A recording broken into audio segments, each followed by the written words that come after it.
ನಮಸ್ತೆ. ಒಂದಷ್ಟು ಕುತೂಹಲಕಾರಿ ವಿಷಯಗಳನ್ನು ತಿಳ್ಕೊಳ್ಳೋಣ. ವಿಡಿಯೋನ ಸ್ಕಿಪ್ ಮಾಡದೆ ಕೊನೆವರೆಗೂ ನೋಡ್ತಾ ಇರಿ. लूट मची है सारे देश में और उस पर तेरी ऐसी ऐसी चिट्ठियां आएंगी कॉलेज से, तो बता हम खाएंगे क्या? माँ पनीर लेंगे? पनीर तो बेटा कुछ दिनों में इतनी इतनी थैलियों में सोनार की दुकान पे बिकेगा। पनीर दूं? नहीं बस माँ तू रहने देना अभी क्या। ठीक है भाई, चुप हो जाती। ಯಾಕೆ ಸಿನಿಮಾ ದೃಶ್ಯ ಹಾಕಿದಾರಲ್ಲ ಅಂತ ಅನ್ಕೊಳ್ತಿದ್ದೀರಾ? ಅದ್ರ ಬಗ್ಗೆ ಕೂಡ ಚರ್ಚೆ ಮಾಡೋಣ ಮುಂದೆ. ಆದರೆ ಈಗ ಮೊದಲಿಗೆ ರೆಸಿಪಿನ ಹೇಗೆ ಮಾಡೋದು ಅಂತ ನೋಡ್ಕೊಳ್ಳೋಣ. ಒಂದು ಪಾತ್ರೆಗೆ ನಾನು 2-3 ಚಮಚದಷ್ಟು ಎಣ್ಣೆನ ಹಾಕೊಂಡು 1 ಇಂಚಿನಷ್ಟು ಚಕ್ಕೆ, 2 ಲವಂಗ, 1 ಏಲಕ್ಕಿ, ಹಾಗೆ ಒಂದು ಸಣ್ಣ ಗಾತ್ರದ ಈರುಳ್ಳಿಯನ್ನು ಇಲ್ಲಿ ನಾನು ಹಾಕ್ಕೊಂಡು ಸ್ವಲ್ಪ ಫ್ರೈ ಮಾಡ್ಕೊಳ್ತೀನಿ. ತುಂಬ ಏನು ಫ್ರೈ ಮಾಡೋದು ಬೇಡ, ಹಾಗೆ ಎಣ್ಣೆಲಿ ಸ್ವಲ್ಪ ಹುರ್ಕೊಳ್ಳೋಣ. ಜೊತೆಗೆ ಈಗ 1 ಇಂಚಿನಷ್ಟು ಶುಂಠಿ ಮತ್ತು ಒಂದು 5-6 ಎಸಳು ಬೆಳ್ಳುಳ್ಳಿ, ಹಾಗೆ 1 ಚಮಚ ಜೀರಿಗೆ ಮತ್ತು ಒಂದು 8-10 ಕಾಳು ಮೆಣಸು ಮತ್ತು ಸೋಂಪು, ಒಂದು 1/4 ಚಮಚ ಸಾಕಾಗತ್ತೆ. ಫ್ಲೇವರ್ಗೋಸ್ಕರ ತುಂಬ ಚೆನ್ನಾಗಿ ಬರುತ್ತೆ. ಸೋಂಪು, 2 ಚಿಕ್ಕದಾಗಿರೋವಂಥ ಮೆಣಸಿನ್ಕಾಯಿನ ಹಾಕ್ಕೊಂಡು ನಾನಿಲ್ಲಿ ಎಣ್ಣೆಯಲ್ಲಿ ಬಾಡಿಸ್ಕೊಳ್ತಾ ಇದ್ದೀನಿ.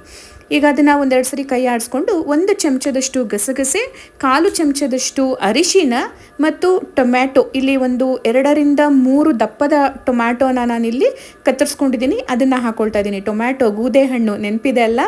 ಅದಕ್ಕೆ ಈಗ ರುಚಿಗೆ ತಕ್ಕಷ್ಟು ಉಪ್ಪು ಮತ್ತು ಅಚ್ಚ ಖಾರದ ಪುಡಿ, ಖಾರಕ್ಕೆ ಎಷ್ಟು ಬೇಕೋ ಮೆಣಸಿನ್ಕಾಯಿ ಹಾಕಿದ್ದೀವಿ, ಸೊ ನೋಡಿಕೊಂಡು ಹಾಕೊಳ್ಳಿ ಅಚ್ಚ ಖಾರದ ಪುಡಿ.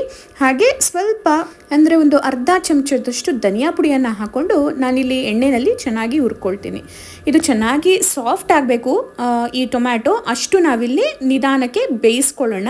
ನಿಮಗೆ ಎಲ್ಲೋ ಸೀದೋಗ್ತಿದೆ ಅಂತ ಅನಿಸಿದ್ರೆ ಸ್ವಲ್ಪ ನೀರನ್ನು ಹಾಕ್ಕೊಂಡು ಇದನ್ನು ಚೆನ್ನಾಗಿ ಬೇಯಿಸ್ಕೊಳ್ಳೋಣಂತೆ. ಈಗ ನಾನು ಆ ಸಿನಿಮಾ ದೃಶ್ಯದ ಬಗ್ಗೆ ಬರ್ತೀನಿ. ಎಲ್ಲರೂ ನೋಡಿರೋ ಅಂಥ ಮೂವಿ ಅದು 3 Idiots.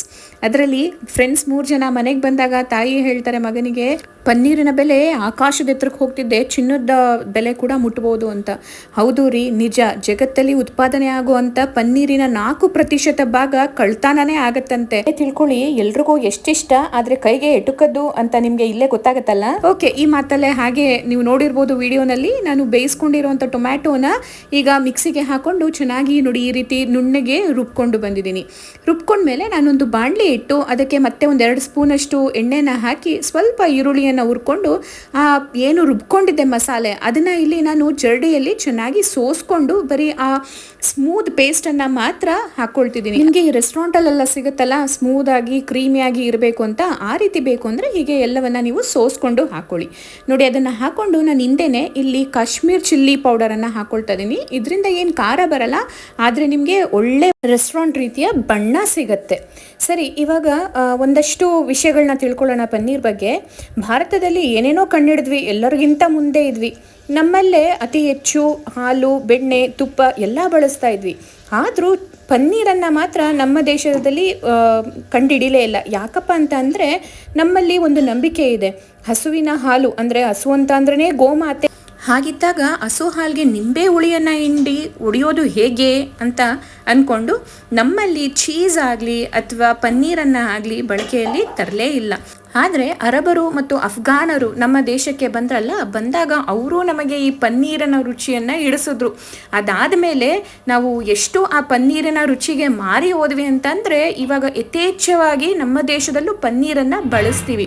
ಕೋಲ್ಕತ್ತಾದಲ್ಲಂತೂ ಪನ್ನೀರ್ ಇಲ್ಲದೆ ಯಾವುದೇ ಖಾದ್ಯನೂ ಮಾಡಲಿಕ್ಕಾಗಲ್ಲ ಮತ್ತು ಯಾವುದೇ ಕಾರ್ಯಕ್ರಮವನ್ನು ನಡೆಸಲಿಕ್ಕಾಗಲ್ಲ ಅನ್ನೋಷ್ಟು ಪನ್ನೀರಿನ ಬಳಕೆ ಜಾಸ್ತಿ ಆಗಿದೆ. ಹಾಗೆ ನಿಮಗೆ ಗೊತ್ತಾ, ಭಾರತೀಯರ ಪನ್ನೀರಿನ ಪ್ರೀತಿಯನ್ನು ನೋಡಿ ಫೆಬ್ರವರಿ 6 ವರ್ಲ್ಡ್ ಪನ್ನೀರ್ ಡೇ ಅಂತಾನೆ ಡಿಕ್ಲೇರ್ ಮಾಡಿಬಿಟ್ಟಿದ್ದಾರೆ. ಓಕೆ, ಜಸ್ಟ್ ಮಾತಲ್ಲೇ ಅನ್ನೋ ಹಾಗೆ ನಮ್ಮ ಮಾತಿನ ಮಧ್ಯೆನೇ ಈ ಮಸಾಲೆ ಚೆನ್ನಾಗಿ ಕುದ್ದಿದೆ. ಈಗ ಅದಕ್ಕೆ ನಾವಿಲ್ಲಿ ಪನ್ನೀರನ್ನು ಸೇರಿಸ್ಕೊಳ್ಳೋಣ. ಯೂಶಲಿ ಏನು ಮಾಡ್ತಾರೆ, ಪನ್ನೀರನ್ನು ಮೊದಲೇ ಎಣ್ಣೆಯಲ್ಲಿ ಅಥವಾ ತುಪ್ಪದಲ್ಲಿ ಹುರ್ಕೊಂಡಿರ್ತಾರೆ. ನನಗೆ ಆ ಥರ ಇಷ್ಟ ಆಗಲ್ಲ, ಅದೊಂಥರ ರಬ್ಬರ್ ಅಂತ ಅನಿಸ್ಬಿಡುತ್ತೆ ನನಗೆ. ಹಾಗಾಗಿ ನಾನಿಲ್ಲಿ ಅದನ್ನು ಹಾಗೆ ಹಾಕ್ತಾ ಇದ್ದೀನಿ. ಇದು ಹಾಕ್ಕೊಂಡು 1-2 ಕುದಿ ಬಂದರೆ ನಮ್ಮ ಪನ್ನೀರ್ ಮಸಾಲ ತಿನ್ನೋದಕ್ಕೆ ರೆಡಿ ಆಗಿರುತ್ತೆ. ನನ್ನ ಈ ಎಫರ್ಟ್ಸ್ ನಿಜವಾಗ್ಲೂ ನಿಮ್ಮಲ್ಲಿ ಇಷ್ಟ ಆಗ್ತಿದ್ರೆ ಪ್ಲೀಸ್ ಒಂದು ಲೈಕ್, ಶೇರ್ ಹಾಗೆ ಸಬ್ಸ್ಕ್ರೈಬ್ ಮಾಡಿ ಮತ್ತು ಬೆಲ್ ಐಕಾನನ್ನು ಕೂಡ ಪ್ರೆಸ್ ಮಾಡಿ. ಯಾಕೆಂದರೆ ನಾನು ಯಾವಾಗ ಹೊಸ ವೀಡಿಯೋನ ಅಪ್ಲೋಡ್ ಮಾಡ್ತೀನಿ ಆಗ ನಿಮಗೆ ಗೊತ್ತಾಗುತ್ತೆ. ಇನ್ನೇನು ಇಳಿಸ್ತೀವಿ ಅನ್ನೋ ಟೈಮಿಗೆ ಸ್ವಲ್ಪ ಕೊತ್ತಂಬರಿ ಸೊಪ್ಪನ್ನು ಹಾಕ್ಕೊಂಡು ಅದನ್ನು ಮಿಕ್ಸ್ ಮಾಡ್ಕೊಳ್ಳೋಣ. ನೋಡಿ, ಆ ಕೊತ್ತಂಬರಿ ಸೊಪ್ಪು ಹಾಕಿದ್ಮೇಲೆ ಆ ಗ್ರೀನ್ ಕಲರ್ ಏನಿದೆ ಅದು ಎಷ್ಟು ಚೆನ್ನಾಗಿ ಕಾಣಿಸ್ತಿದೆ ಅಲ್ಲ. ಓಕೆ, ನಿಮಗೆ ಇಷ್ಟ ಆಯಿತು ಅಂತ ಅಂದ್ಕೊಂಡಿದ್ದೀನಿ. ಇಷ್ಟ ಆಗಿದ್ದರೆ ಪ್ಲೀಸ್ ಸಬ್ಸ್ಕ್ರೈಬ್ ಮಾಡಿ. ಬಾಯ್.